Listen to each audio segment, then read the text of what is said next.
Bem, pessoal, vamos tratar agora um pouco da Lei de Responsabilidade Fiscal em relação às despesas com o pessoal, que é um tema sempre muito polêmico, que nós vamos tentar aqui apresentar para vocês e inclusive ensinar para vocês, né, os caminhos de vocês mesmos consultarem a lei, consultarem os valores que são anualmente previstos, quadrianualmente previstos no PPA, anualmente previstos na LDO e executados na LOA, e vocês mesmos tirarem as conclusões se é tudo isso que se apresenta muito no discurso midiático, no discurso da imprensa em geral e de boa parte de alguns políticos, de que seriam supostamente os servidores públicos ou as ações sociais, como por exemplo a Previdência Social, os vilões, os vilões do orçamento, né? Então, nós vamos dar uma olhada nisso, porque, como eu disse a vocês, esse curso, pretendendo formá-los para o pleno exercício de cidadania,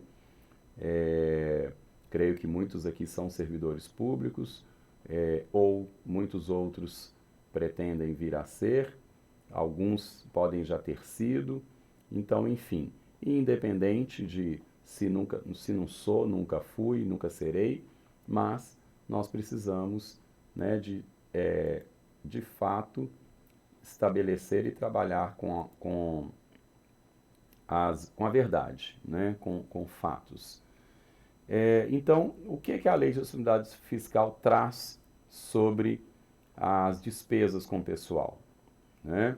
E mais do que isso, o que ela considera despesas com o pessoal? Então, os vencimentos e vantagens, né, fixas e variáveis, tá?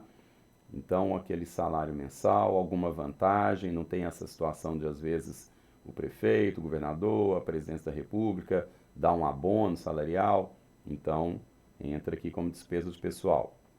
Subsídios, proventos de aposentadoria, reformas e pensões, adicionais de qualquer natureza, gratificações, hora extras e vantagens pessoais, encargos sociais, contribuições recolhidas pelo ente às entidades de previdência, né? Então,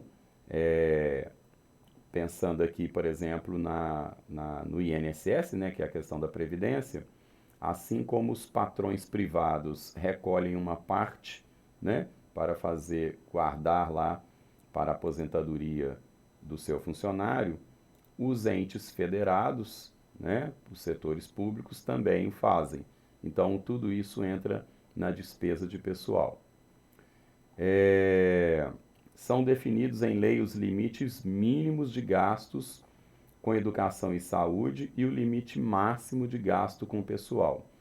Então, eu coloquei aqui, eu vou voltar à questão dos gastos com pessoal, só quis destacar aqui essa que é muito interessante, né, que por vezes nós esquecemos e nós também assumimos o discurso corriqueiro e por vezes leviano de várias camadas da sociedade, dentre elas muitas vezes o tal do mercado, que tem muita voz e vez nos grupos midiáticos, que nos faz pensar que educação pública, saúde pública, é tudo como se fosse privilégio, como se fosse favores que o Estado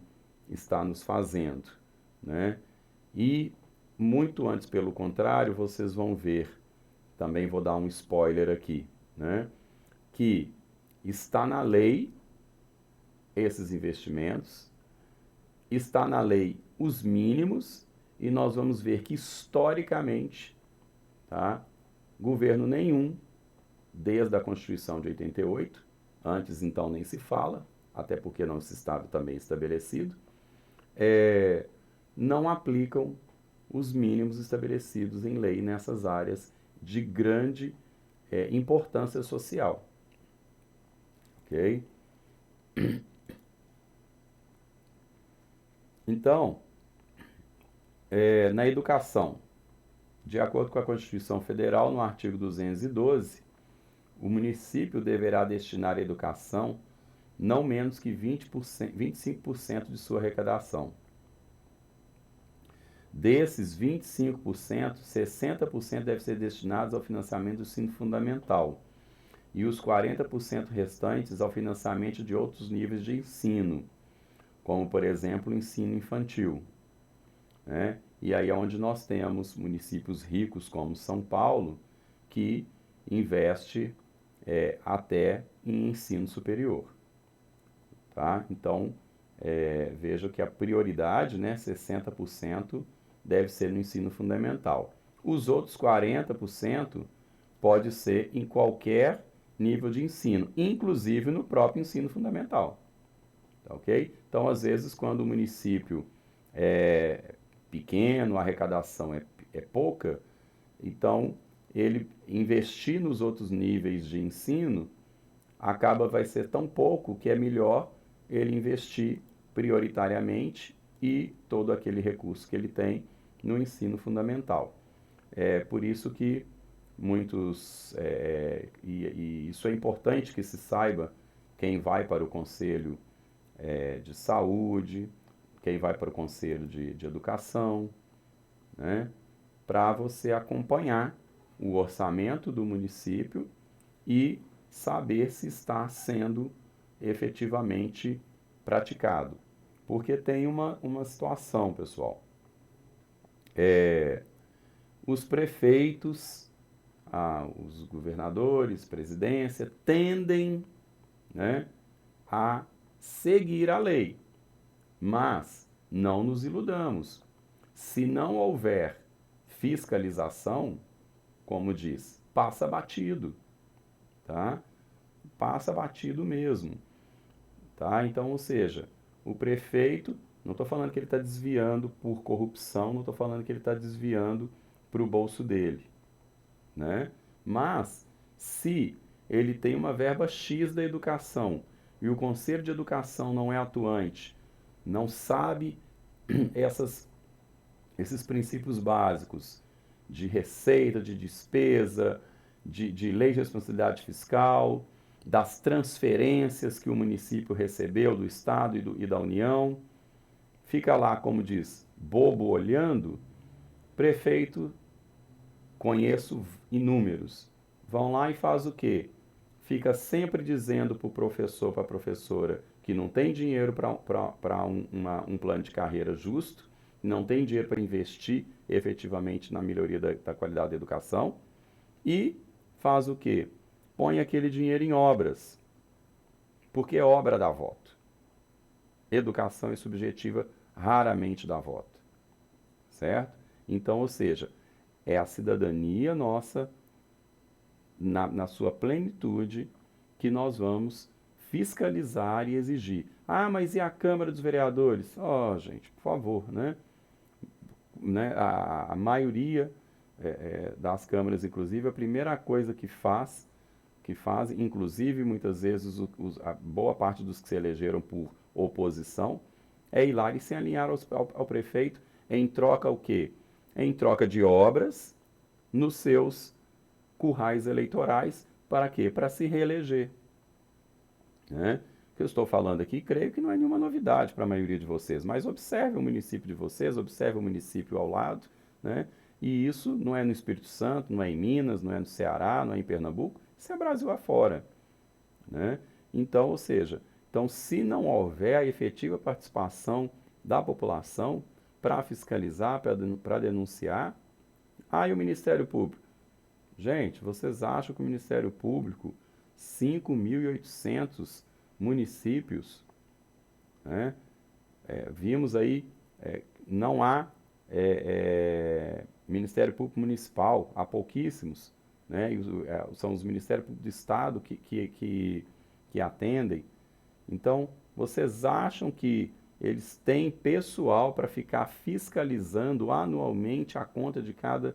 Para isso, inclusive, a, o Pacto Federativo está estabelecido entre Executivo, Legislativo e Judiciário, né? O Judiciário, via de regra, é para ser acionado quando há, digamos, rusgas, revés entre Executivo e Legislativo. Agora, se eles estão mal comunhados, esse mal feito não virá à tona e não chegará ao poder do judiciário, né? Então, somos nós, né, fazendo a nossa função de cidadania que vamos sim fiscalizar. Então, já na saúde, a porcentagem mínima que deverá ser aplicada é de 15% da arrecadação municipal. Ok? Então, fiscalizem, né, participem e precisamos de ensinar isso, né? Os professores precisam passar isso para frente, aqueles aqui que são professores e os de várias outras profissões aí. Eu sempre digo que são aqueles conhecimentos que a gente precisa difundir na reunião de família de final de semana, na ceia de Natal, no bate-papo depois do futebol, depois do vôlei, na academia enquanto se treina, na mesa de boteco. Bom, então, depois desse parêntese ali que eu fiz, chamar a atenção dos limites mínimos exigidos na lei, né, estabelecidos na lei, e é interessante isso, né? Se está na lei tem que ser cumprido. E no Brasil só se interessa e só se é extremamente rigoroso com o cumprimento das leis que são, digamos, contrárias às pessoas, né? Aquelas que são favoráveis, por vezes, se faz vistas grossas. Então, está aqui os limites. Esses slides eu estou repetindo ele da outra aula, da outra semana, porque eu quero explorar ele um pouquinho mais e porque ele entra aqui agora na sequência dos estados e dos municípios, né? Aqui eu vou trabalhar um pouquinho mais, aqui estava bem resumido. Então, aqui a quantidade, né? O governo federal pode gastar 50% da receita corrente líquida com pessoal,